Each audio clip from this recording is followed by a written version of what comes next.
ফখরুল সাহেবের নাম শুনছেন না? প্রতিদিন কান দিচ্ছে, হাসিনা আপা চলে গেছে, আগে নৌকার ধানের শীষের লড়াই হচ্ছে, নাই তো। এই জন্য খুবই আফসোস ওনার আফসোস থেকে আমারও আফসোস। মনে হচ্ছে যে এখনই ওই দেশ থেকে নিয়ে এসে নির্বাচনে দাঁড় করায় দিই, খেলাটা জমু। হ্যাঁ হ্যাঁ, প্রত্যেক দিন ওনার প্রশংসা করতে যে সাবেক প্রধানমন্ত্রী হাসিনা আপা নাই থাকলে নৌকার ধানের শীষের মধ্যে লড়াই হতো। এখন যারা আছে এদের সাথে তো আমাদের লড়াই হবে না, বলে শূন্য ফুটে আমরা ধরতেছি। ভালো কথা, এভাবেই চলবে দেশ। কি কর আপনারা মিলেমিশে থাকেন, মাঝখানে আমরা জীবন দিই। কি বোকা আমরা, এ কথা কয় না কে? বাংলাদেশের কোন বড় নেতার ছেলে গুলি খেয়ে মরছে রাজপথে, এই যে মারামারি করেন, এই যে গ্রামে যে আপনারা দুই গ্রুপ হচ্ছেন, অমুক দল কিসের গ্রুপ? গ্রামের সবাই এক গ্রুপ, কথা কয় না কে? গ্রামে কোনো দলাদলি থাকবে না, কোন দল করেন করেন, খবরদার কাউকে প্রতিপক্ষ ভাববেন না, মিলেমিশে থাকেন ভাই। বড় নেতা গলা ধরে কোলাকুলি করছে, আর আপনি কি করেন? গ্রামের গরমই চুপ করে থাকে। ফখরুল সাহেব আর ওখানে যে দেলোয়ার সাহেব দাঁড়াইছে, দুইজন কোলাকুলি করছে। মামুনুল হক সাহেব ববি হাজ্জাজ ওনার জিলেপি তুলে খিলেছে, জিলেপি তুলে খিলেছে। তাহলে বড় নেতারা একজন আর একজনের জিলেপি খিলেছে, গলা ধরে কোলাকুলি করতেছে, আর আপনি আছেন মারামারি। কিসের গ্রুপিং করেন? চুপ করে থাকেন। কথা কন, রাগ করতেছেন আপনারা? খবরদার, গ্রাম আমাদের সবাই যে দলই করে গ্রামে অন্তত বিভেদ করবেন, এটা আমার অনুরোধ। যেই দলই করে দয়া করে গ্রামের মানুষকে শান্তিতে দেখতে দেবেন, গ্রামের কোন মানুষের নামে মিথ্যা মামলা দেবেন না, যেই দলই করুন। এগুলো ঝামেলা। কেউ শত্রুতা করলে আপনি শত্রুতা করবেন, কেউ পায়ে কামড় দিলে আপনি কামড় দিবেন, এটা কোন মানুষের কাজ হইল? চুপচাপ থাকেন, আমরা একটু মিলেমিশে থাকি, আমরা শান্তির বাংলাদেশ চাই। আল্লাহ দেশকে শান্তির জন্য কবুল করেন, ইসলামের জন্য কবুল করেন। আল্লাহ এই দেশের মানুষের একটা নিরাপদ জীবন উপহার দেন। জোরে বলেন আমিন। আর কথা পেছাবো না বাজান, কষ্ট পাইছেন নাকি আপনারা? চলেন না সামনের দিকে যায়, মজা আছে বাজান। আমি যে কথা বলতে চাচ্ছিলাম, এইবার ফেরাউন ডেকে বলে ঠিক আছে যা মাইনা নিলাম। মনে রাখবেন অনেক কঠিন স্বামী কিন্তু মায়ের মাঝে মাঝে বইয়ের কাছে দুর্বল হয়ে যায়। এইবার আসিয়া বলে শুধু সন্তান আমাকে দিলেই হবে না, রাজ্যের মধ্যে ঢোল পিটায় দাও। ফেরাউনের ছেলে সন্তান যে দুধ পান করাবে মাসে মাসে তারা বেতন দেওয়া হবে। ঢোল পিটানো হলো, হাজার হাজার মহিলারা মুসা নবীকে কোলের মধ্যে নেয়, স্তন খুলে মুখ লাগায় দেয়। আল্লাহ নবী মুসা আলাইহিস সালাম কোন মহিলার স্তনে দুধ পান করে না, বলুন আল্লাহু আকবার। সমস্ত নারীরা যখন ব্যর্থ হয়ে চলে গেল, ওই যে মুসা নবীর বড় বোন নাম তার মারিয়াম ডেকে বলে ও রানী আসিয়া, এমন একটা ধাত্রীর খবর আমার কাছে আছে, এই ছেলে তার দুধ পান করতে পারে, তাই নাকি? বলে হ্যাঁ। এইবার দুইজন লোক পাঠানো হলো, মুসা নবীর মাকে ফেরাউনের দরবারে নিয়ে আসা হলো। এ বাজান গো আমার, এইবার মুসা আলাইহিস সালামের মা সন্তানকে কোলের মধ্যে নেওয়া মাত্রই মুসা আলাইহিস সালাম মায়ের স্তনে দুধ খাওয়া শুরু করে দিল। জোরে কোন মারহাবা। এইবার রানী আসিয়া বলে আপনার বেতন ডাবল, থাকার কোয়ার্টারে ফ্রি। মুসা আলাইহিস সালামের মা ডেকে বলে ও রানী আসিয়া, সন্তানকে যদি দুধ পান করাতে চান আপনার বাড়িতে নয়, সন্তান থাকবে আমার বাড়িতে, বলে আমি তাতেও রাজি আছি। আল্লাহু আকবার কোন। এইবার বাজান গো আমার, মুসা নবীর মা পৃথিবীর প্রথম মা, যে মা তার আপন সন্তানকে দুধ পান করানোর বিনিময়ে মাসে মাসে বেতন পেয়েছিল।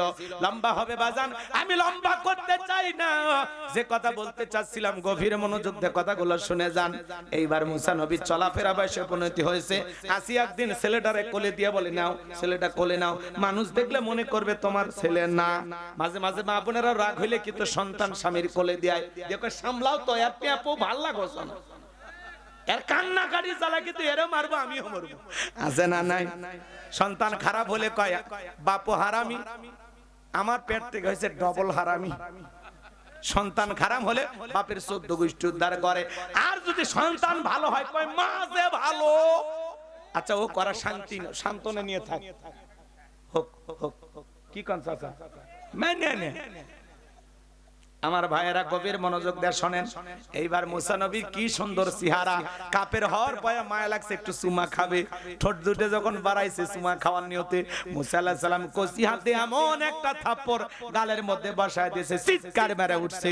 আশেপাশের লোকজন দৌড়ে আসে বলে, নেতা এত জোরে চিৎকার মেরলেন, ব্যাপারটা কি? ছেলে যে থাপ্পড় মারছে জনগণকে বললে কি ইজ্জত থাকে? বলে আমার বালি আমি চিল্লাইছি, তোদের কি ডাকছি, সরে যা।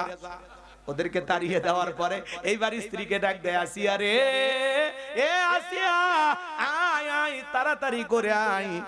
আসিয়া বলে, কি হয়েছে? সারের মতো চিল্লাও কা? কই চিল্লাবো না, এর চোখে মুখে যে আগুন দেখছি রে আসিয়া, এ মুসা ছাড়া কেউ না, তরবারি আন জবাই করি, পথের শত্রুটা দূর করি। আসিয়া বলে, ছেলে কি করছে? বলে, ছেলে আমার গালে থাপ্পড় মারছে। আসিয়া বলে, ঢং করা জায়গা পাও না, এ ছোট মানুষ কোনোদিন গালে চড় মারতে পারে? এইবার ফিরাউন দেখে বলে, বিবি তোরে কেমনে বোঝাবো রে, গাল তো তোর ছিল না, গাল ছিল আমার। মজা কি আমি টের পাইছি, এর থাপ্পড়ের ওজন বুঝে দেয়, এই ছেলেটাই ভবিষ্যতে মুসা হবে। বলেন আল্লাহু আকবার। আরেকটু জোরে বলেন আল্লাহু আকবার। এখানে আরো কিছু ঘটনা আছে, বলার সুযোগ নাই। মুসা নবীর বয়স হয়ে গেছে এবার 25 বছর। কয় বছর? 25 বছরের টকবকে যুবক। কিপ্তি আর বনি ইসরাইলের মধ্যে লাগছে ঝগড়া। মুসা আলাইহিস সালাম নিঃসম্প্রদায়ের লোকের পক্ষ নিয়া ফিরাউনের কিপ্তিকে মারছে একখান ঘুষি। কিপ্তি মানে ফিরাউনের লোক, নেতার লোক, সব জায়গায় গরম জায়গা। আমাকে চিনিস, আমি অমুক নেতার আপন খালাতো বোন, তার ছোট মেয়ে বিয়ে করেছি। কি হাইব্রিড পরিচয়! আল্লাহ পাতলা পায়খানাদের বমি দিলে দাঁড়ায় থাকতে পারবো না, হাসপাতালে পড়ে থাকা লাগবে। কথা কন, বেশি ভাব নেওয়া ভালো না। আল্লাহ হেদায়েত দেন, জোরে কোন আমি। আমার ভাইয়েরা, এইবার কিপ্তিকে মারছে ঘুষি, আর ঘুষিতে কিপ্তি দুনিয়া থেকে ডিলেট। ইন্না লিল্লাহি ওয়া ইন্না ইলাইহি রাজিউন। কিপ্তি মারা গেছে, ফিরাউনের দরবারে হয়ে গেছে মার্ডারের মামলা। আল্লাহ ডেকে বলে, পয়গম্বর আর মিশরে থাকা যাবে না, মাদাইনের দিকে রওনা করো। আল্লাহ পাকের অর্ডার পাইয়া মুসা আলাইহিস সালাম চলে গেলেন মাদাইনের দিকে। বাজান গো আমার, মাদাইনের দিকে যাওয়ার পরে ওখানে পানি খাওয়ানোর একটা ঘটনা আছে। শুআয়ব আলাইহিস সালামের দুইটা মেয়ের সাথে দেখা হয়ে গেল। এইবার শুআয়ব আলাইহিস সালামের দুইটা মেয়ের সাথে মুসা আলাইহিস সালাম চলে গেলেন তাদের বাড়িতে। দুইটা মেয়ে যায় বলে, আব্বা এমন একটা ছেলে পাইছি বাবা, এতটাই লাজুক, এতটাই ভদ্র, আমরা দুইটা বোন কয়েকটা ঘন্টা কাটায়া দিলাম, একবারের জন্য আমাদের দুই বোনের চেহারার দিকে তাকাই নাই। আল্লাহু আকবার কর। বাবা আমরা মেয়ে মানুষ, পানি খাওয়াইতে গিয়ে সবার শেষে লাইনে দাঁড়ায় থাকা লাগে, বড় কষ্ট হয়। আমাদের বাড়িতে একটা কাজের মানুষ দরকার, এই ছেলেটাকে আমাদের বাড়িতে রাখতে পারেন? শুআয়ব আলাইহিস সালাম বয়স হয়ে গেছে, বার্ধক্যে উপনীত হয়েছেন। মুসা আলাইহিস সালামকে তার বাড়িতে রাখাল হিসেবে রাখলেন। আল্লাহর পয়গম্বর শুআয়ব আলাইহিস সালামের পরে তার বড় মেয়ে সফুরার সাথে মুসা আলাইহিস সালামের বিবাহ সম্পন্ন করে দিলেন। 8 থেকে 10 বছর শ্বশুর বাড়িতে থাকলেন ঘর জামাই। এরপরে আল্লাহ দেখে বলে, পয়গম্বর আর কতদিন শ্বশুর বাড়ি মধুর হাড়ি, এইবার গাট্টি গুটি গোছাও, স্ত্রীকে সঙ্গে নাও, আবার মিশরের দিকে রওনা করো।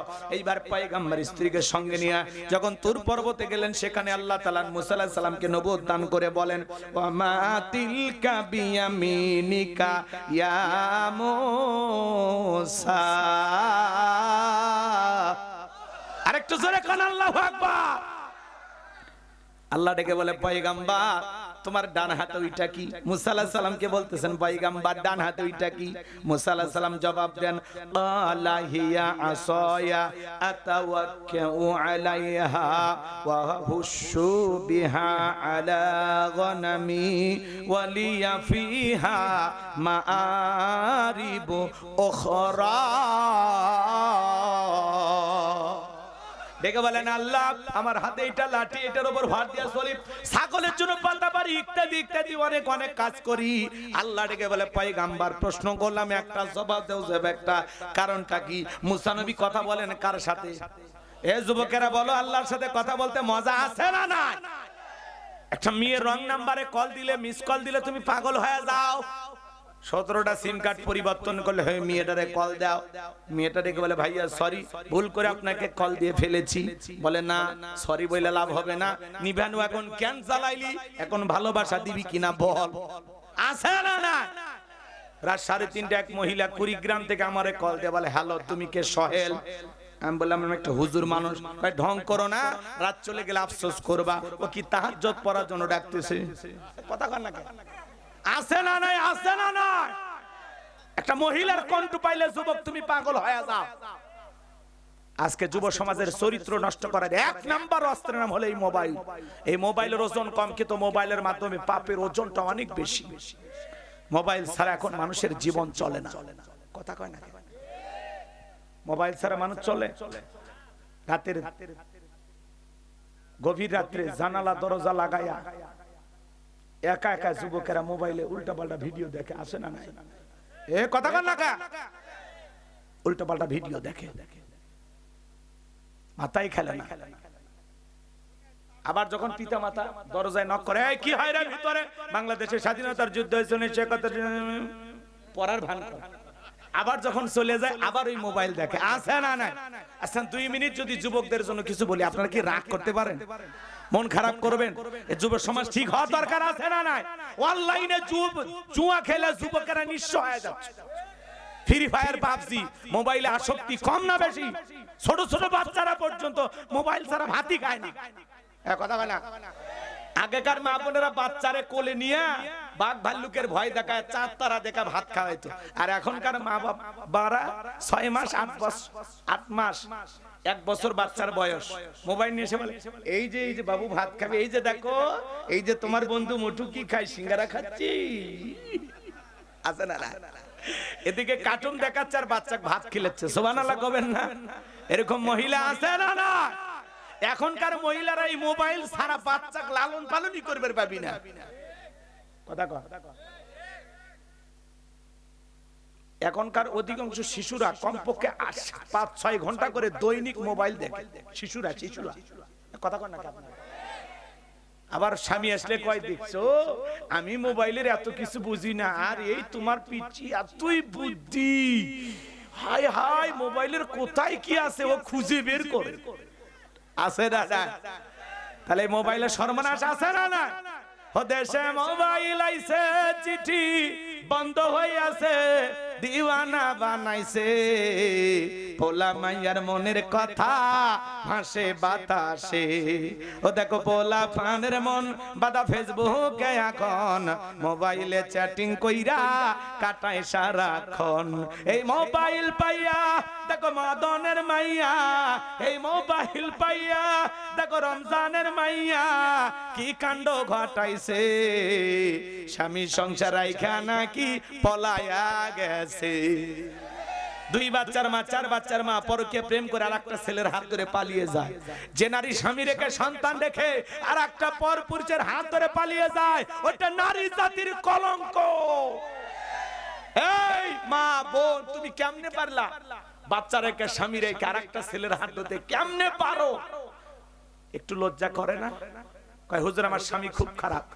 স্বামী খারাপ, স্বামীর কথা তিতা লাগে। ও মা, স্বামীর কথা তিতা লাগুক, তিতা খাও, রোগ সারবে। পরপুরুষের কথা মিষ্টি লাগে, বেশি মিষ্টি খুঁজো না, ডায়াবেটিস বাড়বে। পরপুরুষ 2 দিন মিষ্টি কথা বলবে, ওর সাথে 6 মাস 1 বছর সংসার কর, এমন জাকাত মারবে লজ্জায় ডাক্তারকে বলতে পারবি না। এ কথা কন, রাগ করছে? তাহলে মোবাইলে আছে না নাই ভাইরা? আর এই যে টিকটকের নিশা, আপনাদের এলাকা টিকটক নাই? দেশে টিকটক আসিয়া সব গেল বাসিয়া, সিদ্দিক সোরা নায়ক হইছে আইডি খুলিয়া, হিরো আলম নায়ক হইছে আইডি খুলিয়া। এই মোবাইলে হাই কি জাদু আছে ভাই, পোলাপান বুইজাছে, পড়ালেখা তুইলা রাখছে সপ্তম আকাশে। এখন আর পড়াশোনা ভাল লাগে না, মোবাইল নিয়ে পড়ে থাকে। আচ্ছা বাদ দেন, আপনাদের পোলাপান ভালো, কিন্তু অনুরোধ করে বলে যায়, বিয়ের আগে ছেলে মেয়ের হাতে মোবাইল দিবেন না। কথা কয় না? টাচ ফোন দিবেন না, ওরা গুনাহ করবে, অপচয় সময় নষ্ট করবে। আল্লাহ যুব সমাজকে হেদায়েত দান করেন। জোরে কোন আমিন। আমার ভাইয়েরা, এইবার মুসা আলাইহিস সালামকে আল্লাহ ডেকে বলে, পয়গম্বর প্রশ্ন করলাম, একটা জবাব দেবে, একটা কারণ কি? মুসা নবী কথা কয় কার সাথে? আল্লাহর সাথে কথা বলতে মজা আছে না নাই? উনি ইচ্ছা করে কথা পেঁচাইতেছেন যাতে বেশি করে আল্লাহর কথা শোনা যায়। কথা কি বুঝতে পারছেন? সুবহানাল্লাহ বলবেন না? এরপরে আল্লাহ বলেন ক্বালা আলকিহা ইয়া মূসা, আল্লাহ ডেকে বলে মুসা তোমার হাতের লাঠিটা এবার নিক্ষেপ করো। ফাআলকাহা ফাইযা হিয়া হাইয়াতুন তাসআ, লাঠিটা নিক্ষেপ করে মাত্র হয়ে গেল বিশাল বড় একটা সাপ। মুসা নবী বলে বাপ রে বাপ, যে জাতের সাপ আমার বংশ করে দিবে সাপ। মুসা আলাইহিস সালাম ভয়ে দৌড়াইতে লাগলেন। আমার আল্লাহ তখন ডেকে বলেন ক্বালা খুযহা ওয়ালা তাখাফ সানুঈদুহা সিরাতাহাল উলা, আল্লাহ ডেকে বলে মুসা ভয় পেও না, আমি আল্লাহ লাঠিকে সাপ বানাইছি, আবার সাপের দিকে হাত বাড়াও, পূর্বের মতো লাঠি বানায়া দিব। মুসা নবী ভয়ে ভয়ে ধরতে গেছে, সাপ ধরা মাত্র হয়ে গেছে লাঠি। এর নাম হলো মুজিজা। এর নাম কি? মুজিজা। এরপরে আল্লাহ রাব্বুল আলামিন বলেন ওয়াদহুম ইয়াদাকা ইলা জানাহিকা তাখরুজ বাইদা মিন গায়রি সুইন আয়াতান উখরা লিনুরিয়াকা মিন আয়াতিনাল কুবরা। আল্লাহ ডেকে বলে ও নবী মুসা ডান হাতটা বগলের নিচে ঢোকাও, ওখান থেকে বের করো। কোন দোষ ছাড়া আমি আল্লাহ ধবধবে উজ্জ্বল সাদা চমৎকার আলো প্রদর্শন করব। এই যে কুদরতের দুইটা নিদর্শন দান করলাম, দুইটা মুজিজা দান করলাম, এইবার তোমার দায়িত্ব হলো ইযহাব ইলা ফিরআউনা ইন্নাহু তাগা, ফিরআউনের নিকট চলে যাও। ফিরআউন সীমা লঙ্ঘন করেছে। যা বলো ফিরআউন রে, তোর বানানো আইন দিয়ে মিশর পরিচালনা হবে না, এখন থেকে মিশর পরিচালনা হবে আল্লাহর আইন দিয়া। আল্লাহু আকবার কোন। মুসা আলাইহিস সালাম ডেকে বললেন আল্লাহ আপনি কি ভুলে গেছেন আমি ফিরআউনের দরবারে মার্ডার কেসের আসামি, গেলেই তো ফাঁসি দিয়া মারবে। আমার আল্লাহ ডেকে বলে পয়গম্বর ভয় পাওয়ার কোনো কারণ নাই, আমি আল্লাহ তার সাথে আছি। কোন জালেম ফাঁসি দিয়ে মারতে পারবে না, আগুনে পোড়ায় মারতে পারবে না, পানিতে ডুবাইয়া মারতে পারবে না, হাজারো দিন রিমান্ডে নিয়েও ওরা মুমিনের মুখের হাসি কেড়ে নিতে পারবে না। আল্লাহু আকবার। ইমানদাররা ভয় পায় নাকি? ভয় পায় না। ইমানদারদের জন্য মৃত্যু তো একটা সেতু বন্ধন, না মরলে জান্নাতে যেতে পারবে। আল্লাহকে বলেন আল্লাহ শহীদি মৃত্যু দিও। আরো আসতে কোন আমি মনে হচ্ছে এখনই যুদ্ধের ময়দানে নিয়ে যাও, ভয় পাচ্ছে। আরে আল্লাহর কাছে চান, নিয়ত ভালো থাকলে বিছানায় মৃত্যু হলে ওটা আল্লাহ শহীদ হিসেবে কবুল করবে। নিয়তটা রাখেন যে আল্লাহ দ্বীনের জন্য আমার জান মাল রক্তকে কবুল করে নি। আল্লাহর কাছে বলেন যুদ্ধ কবে হবে জানি না, তবে প্রস্তুত নেন। রাগ করতেছেন চাচা, সেই রোমান্টিক চাচা। আল্লাহু আকবার। চাচা মুখস্থ রাখেন, সামনের দিকে যায়। এই যুবক এই শোনো, এদিকে খারাপ লাগতেছে, এই তো শেষের দিকে এসে গেছে, আমরা একটু মনোযোগ দেন, শেষে মজা আছে। আল্লাহু আকবার কোন। এইবার পয়গম্বর থেকে বলে আল্লাহ যাওয়াই লাগবে। আমার আল্লাহ বলে অবশ্যই, নবী বানাইছি তোমারে যাইতে হবে। পয়গম্বর দেখে বলে আল্লাহ আমার অন্তরে একটু ভয় করে, আপনার কাছে একটু দোয়া করি। আল্লাহ বলে করো। এইবার পয়গম্বর দোয়া করা শুরু করলেন। ক্বালা রাব্বিশ রাহলি সাদরি ওয়া ইয়াসসিরলি আমরি আহলুল উকদাতাম মিন লিসানি ইয়াফকাহু কওলি ওয়াজআলনি ওয়াজিরাম মিন আহলি হারুন আখি। দেখে বলেন হে আমাদের রব, আমার বক্ষকে প্রশস্ত করে দাও, আমার কাজকে সহজ করে দাও, আমার জিহ্বার জড়তাকে দূর করে দাও, আর আমার পরিবারের মধ্য থেকে আমার ভাই হারুনকে আল্লাহ তাআলা নবুয়ত দান করো। আমার আল্লাহ ডেকে বলে পয়গম্বর দোয়া মঞ্জুর করা হয়ে গেল, আমি তোমার ভাই হারুনকে তোমার দোয়ার কারণে নবুয়ত দান করলাম। বলুন সুবহানাল্লাহ। যাও তোমার ভাইকে নবী বানাইলাম তোমার দোয়ার কারণে। সুবহানাল্লাহ কর। এক নবী দোয়া করছে আল্লাহ আমার ভাইকে নবী বানাও, আল্লাহ কয় দোয়া মঞ্জুর। যাও এবার দুইজন মিলে যাও।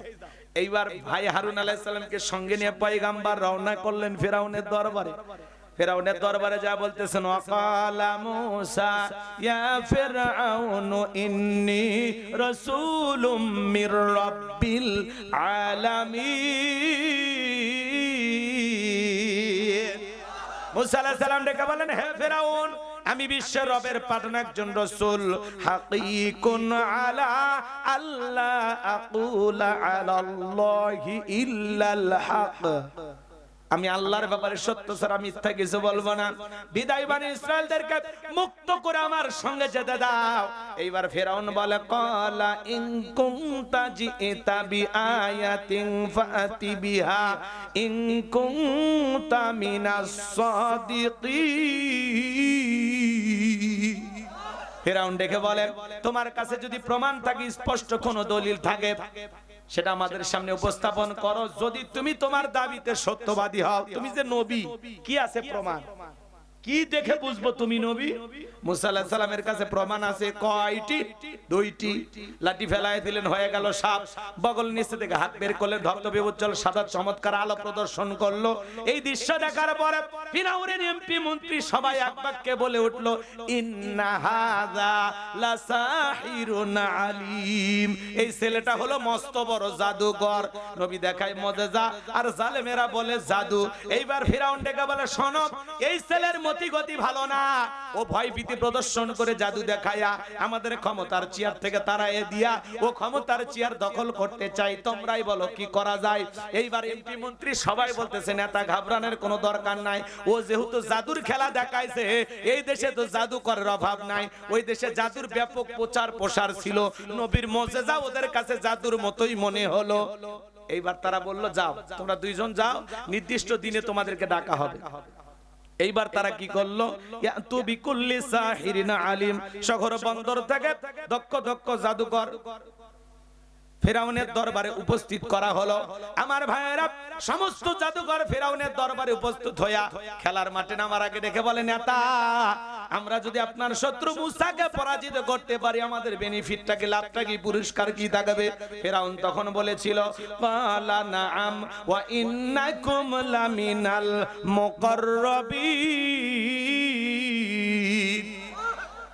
ফেরাউন দেখে বলে এই দরবার হবে তোমাদের বসবাসের জায়গা এই রাজপ্রাসাদে আজ থেকে তোমরা থাকবা তোমরা সবাই আমার নিকটতম ব্যক্তি যারা রাস্তাঘাটে জাদুর খেলা দেখায় ওরা যদি রাজপ্রাসাদ পায় আর কিছু লাগে কথা বলেন ভাই লাগে ভালো করে বুঝবেন এইবার হাজার হাজার মানুষ একদিকে আর মুসা আলাইহিস সালাম হারুন আলাইহিস সালাম একদিকে আর দর্শক চতুর্দিক দিয়ে ঘিরে রাখছে খেলা দেখার জন্য এইবার জাদুকরে ডেকে বলে ও নবী মুসা জাদুর তন্ত্র মন্ত্র বান আগে আমরাই নিক্ষেপ করব নাকি তুমি নিক্ষেপ করবা মুসা আলাইহিস সালাম ডেকে বলে ওস্তাদের মার্শার সাথে তোমরা তোমাদের জাদুর বান নিক্ষেপ করো এইবার তারা বাঘ বানাইলো ভাল্লুক বানাইলো রশি বানাইলো সাপ বানাইছে বিভিন্ন ধরনের জাদু নিক্ষেপ করতে করতে করতে ওদের চালান পাতি শেষ আর জাদুরতে একটা মন্ত্র জানা নেই সব শেষ এইবার ডেকে বলে মুসা তুমি তোমার জাদুর বান দেখাও আল্লাহ তখন ওহীর মাধ্যমে জানিয়ে দিলেন ওয়া আওহাইনা ইলা মুসা আন আলকি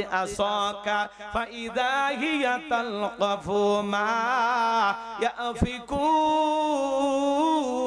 ইয়াফিকুন আল্লাহ বলে ও নবী মুসা তোমার হাতের লাঠিটা শুধুমাত্র ছেড়ে দাও মুসা আলাইহিস সালাম হাতের লাঠি ছেড়ে দিলেন হয়ে গেল বিশাল বড় একটা সাপ যেই সাপের ঠোঁটটা নিচুতে উপরের ঠোঁটটা 80 ফিট উঁচুতে এক নিঃশ্বাসে সমস্ত জাদু খাইয়া ডেকে বলে ফেরাউন রে আরো কি আছে এই দৃশ্য দেখার পরে ফেরাউনের পেছনে রাস্তা দিয়ে গরম হাওয়া বের হয়ে গেছে আর সমস্ত জাদুকররা বুঝতে পেরেছে নবী মুসা যেইটা দেখাইলো এটা জাদু না এটা জাদুর দাদু মারহাবা খান ডাক্তার ডাক্তার সেনে হুজুর হুজুর সেনে বুঝেননি জাদুকররা বুঝতে পেরেছে এটা জাদু না মুসা যে আল্লাহর কথা বলে নিঃসন্দেহে আল্লাহর কুদরতি শক্তি তখন তারা কি করলো ওয়া উলকিয়াস সাহারাতুস সাজিদিন সিজদায় মাথা নত করলো ঘোষণা করলেন ক্বালু আমান্না বিরাব্বিল আলামিন রাব্বি মুসা ওয়া হারুন